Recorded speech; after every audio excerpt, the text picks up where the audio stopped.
Bagian tubuh tumbuhan. Dwina Isti Yuliandi, SPD. Tujuan pembelajaran. Pada akhir pelajaran, diharapkan siswa dapat 1. Memahami struktur dan fungsi dari bagian-bagian tumbuhan, seperti akar, batang, daun, bunga, dan buah. 2. Mempelajari bagaimana tumbuhan tumbuh dan berkembang dari biji hingga menjadi tumbuhan dewasa.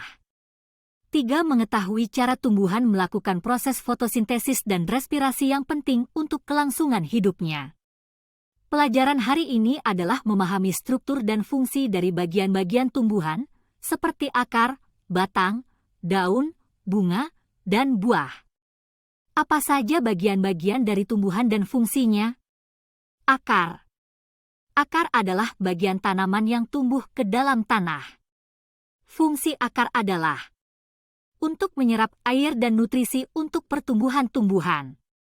Akar juga dapat membantu menjaga stabilitas tanaman dan mencegah erosi tanah. Batang. Batang pohon adalah salah satu bagian utama dari tumbuhan yang berfungsi sebagai penopang daun, bunga, dan buah. Fungsi batangnya adalah sebagai jalur transportasi air dan nutrisi dari akar ke daun serta tempat penyimpanan cadangan makanan. Fungsi lain dari batang adalah sebagai tempat berlangsungnya fotosintesis pada beberapa jenis tumbuhan. Daun. Daun adalah salah satu bagian utama dari tumbuhan yang berfungsi sebagai tempat terjadinya fotosintesis. Daun juga berperan dalam proses pernapasan dan transpirasi pada tumbuhan. Selain itu, daun juga berfungsi sebagai tempat penyimpanan cadangan makanan dan air pada beberapa jenis tumbuhan.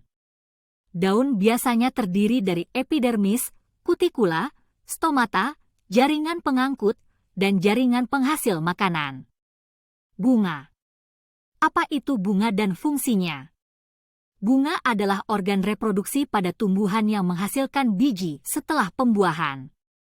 Fungsinya adalah untuk menarik serangga penyerbuk agar membantu proses pembuahan dan memastikan reproduksi tumbuhan berjalan dengan baik.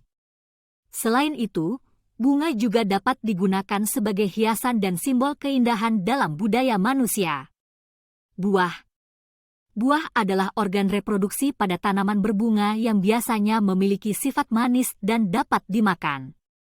Fungsi buah adalah sebagai penyebar biji atau sebagai cadangan makanan untuk tanaman. Selain itu, buah juga mengandung berbagai nutrisi penting seperti vitamin, serat, dan antioksidan yang bermanfaat bagi kesehatan manusia. Biji. Biji adalah bagian dari tumbuhan yang berfungsi untuk reproduksi. Fungsinya adalah untuk menghasilkan keturunan baru dan menyimpan nutrisi untuk pertumbuhan awal tanaman. Terima kasih. Sampai jumpa. Semangat belajar biar tetap pintar.